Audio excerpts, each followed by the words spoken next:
Saravá Umbanda, sejam bem-vindos, meus irmãos, a mais um vídeo do nosso canal. Hoje falando sobre nossa amada Mãe Obá, da nossa série Orixás.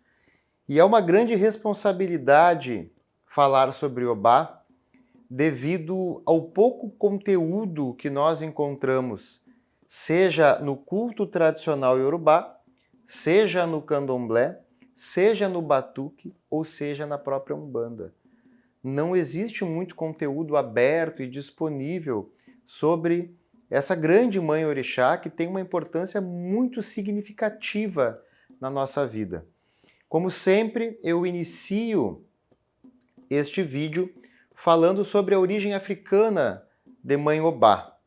Na África, Obá é um rio e algumas lendas, alguns itãs se referem a Obá como aquela que se transformou em um rio, né? Obá é a representatividade da mulher guerreira, a guerreira. Se tivéssemos que colocar um arquétipo em Mãe Obá, seria muito parecido com as grandes guerreiras amazonas, aquelas mulheres destemidas, guerreiras, com espadas e lanças na mão, que vão à batalha. Então nós vemos que não é apenas Iansã, a orixá guerreira. Obá também tem um arquétipo da mulher mais velha, mais madura, e é espadada. Para algumas famílias, porque na África o entendimento sobre o orixá pode alterar de acordo com aquela estrutura teológica, filosófica e cultural daquela família. Então, para umas famílias, um orixá muitas vezes é masculino e para outras famílias o mesmo orixá é feminino. Então isso varia muito quando falamos em Mãe África, quando falamos em Nigéria, quando falamos em culto tradicional iorubano. Para algumas famílias, Mãe Obá é a senhora de todas as armas. Então ela carrega a espada, ela carrega o ofá, que normalmente é atribuído ao Oxóssi, ela carrega o escudo, a lança, enfim, todas as armas são de Obá. Obá é uma Ialodê, com toda certeza, é uma chefe de uma comunidade, e alguns entendimentos nos revelam que Obá seria uma grande chefe, ou Ialodê, de uma sociedade chamada Elecó, que é uma sociedade feminina, onde não adentram homens. Então ela seria uma Ialodê, uma chefe dessa sociedade chamada Elecó. Lembrando que no entendimento iorubano os orixás viveram na terra, tiveram encarnações, né?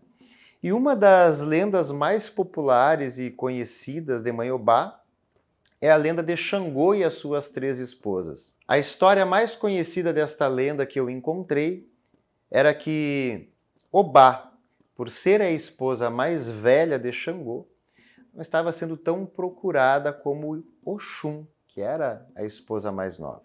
E Oxum, por ser a esposa mais nova, ainda era insegura no casamento com Xangô e preparava belos pratos, belas comidas, um amalá delicioso para Xangô. Xangô apreciava muito. E Obá vai até Oxum perguntar qual era o segredo do seu amalá, já que Xangô não estava mais agradado nem de Obá enquanto esposa, tampouco Obá como, né, a senhora da casa, aquela que fazia os pratos antigamente para Xangô. E Oxum, muito perspicaz, lembrando que na África, né, se usa coberturas na cabeça, então Oxum estava com um lenço, um turbante, um ojá na sua cabeça, e disse a Obá que ela tinha feito, junto ao amalá de Xangô, as suas orelhas, colocado junto às suas orelhas no amalá de Xangô, e isso que dava o encanto, o brilho, né, que Xangô tanto gostava. Obá, sem pensar ou fraquejar, corta uma das suas orelhas e coloca no amalá para Xangô. E entrega muito faceira a Xangô. Quando Xangô olha e vê um pedaço da orelha de Obá, Xangô fica muito furioso, né? E aí a história tem muitas interpretações. Joseph Campbell foi um grande mitólogo. Ele diz que o problema dos mitos é que metade das pessoas pensa que o mito é uma verdade e a outra metade pensa que o mito é uma mentira. E um mito não é nenhuma verdade, nenhuma mentira, é uma forma alegórica de trazer um conhecimento, metafórica. O que nós temos que entender é que a cultura africana é uma cultura de oralidade. E muitas dessas lendas, desses itãs, tiveram origem há 3, 4, 5, 6 mil anos atrás. Né? Então é um outro povo, uma outra cultura, um outro momento da criação, aonde precisava se fazer tal qual as parábolas bíblicas, aquele povo entender o que estava por trás do mito. Vamos tentar interpretar isso juntos. Se formos fazer uma pesquisa histórica, né, e pararmos para pensar um pouco sobre essa questão de Xangô e suas 3 esposas, não há indícios de nenhum filho desses 3 matrimônios. Porque as lendas iorubanas falam, né?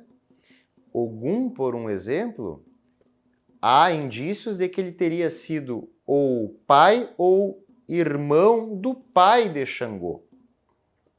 Então veja que existem essas descendências na cultura e nos mitos iorubanos, né? Não há relato, pelo menos até onde nós pesquisamos, não encontramos relatos de nenhum filho do matrimônio de Xangô com Yansan, de Xangô com Obá ou de Xangô com Oxum. Então veja que nós temos 3 mulheres com qualidades diferentes. Oxum traz a beleza, traz a vaidade, traz a mulher nova. Yansan traz a mulher guerreira, que vai para a batalha, que pega a espada na mão e vai para a batalha física. Obá, a mulher madura, experiente, que também é guerreira, que é a senhora das armas, mas que não luta só a guerra física, porque não existe só esse tipo de guerra. Obá luta a guerra da consciência.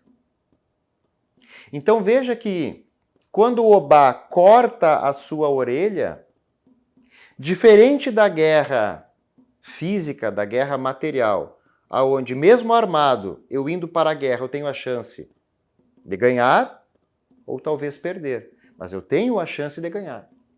Quando o Obá corta a sua orelha, não há chance de ter nada bom, porque não há como colocar naquele período, naquele momento, não havia como colocar, implantar novamente a sua orelha.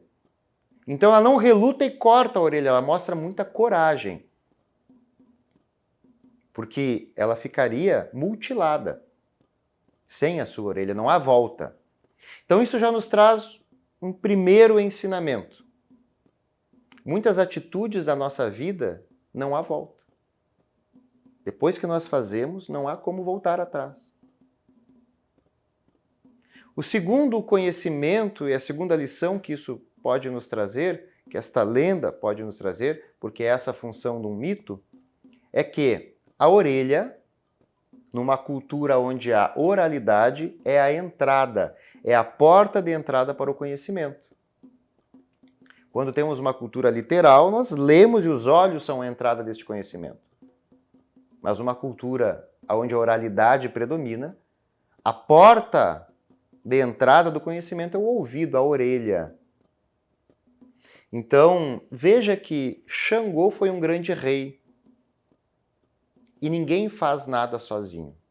Essas esposas de Xangô trazem a ele, ou essas mulheres na vida de Xangô, trazem a ele qualidades femininas que ele precisaria ter para reinar pleno. Então, quando Obá corta a sua orelha e coloca no amalá de Xangô, ela está dando a Xangô a porta do conhecimento. E ela está dando a Xangô a coragem que Xangô precisaria, não para a batalha física que Yansan já dava, mas para a batalha da consciência, das articulações. a batalha do conhecimento e da sabedoria. Muitas vezes, em uma guerra, se vence quando se tem uma trégua. Muitas vezes, é necessário recuar. Muitas vezes, em uma guerra, é necessário dialogar e entrar num acordo. Este conhecimento não é Yansan que traz. Este conhecimento para Xangô é Obá que traz. Então veja que há por trás de tudo isso um estudo, um fundamento, um sentido nesta lenda. Então é assim que nós devemos interpretar, né? E não acharmos que realmente isso aconteceu desta forma.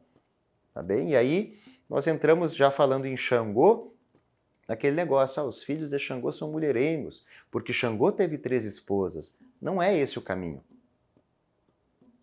Não é esse o caminho. É interpretar o que está por trás da lenda e entendermos como isso pode transformar a nossa vida. Então, Obá é a senhora da coragem. Obá é a senhora da verdade. Obá é a senhora que, mesmo tendo a espada na mão, sabe quando é o momento de usá-la ou quando não é o momento de usá-la. Vamos para o próximo vídeo falando sobre Mãe Obá na Umbanda. Axé.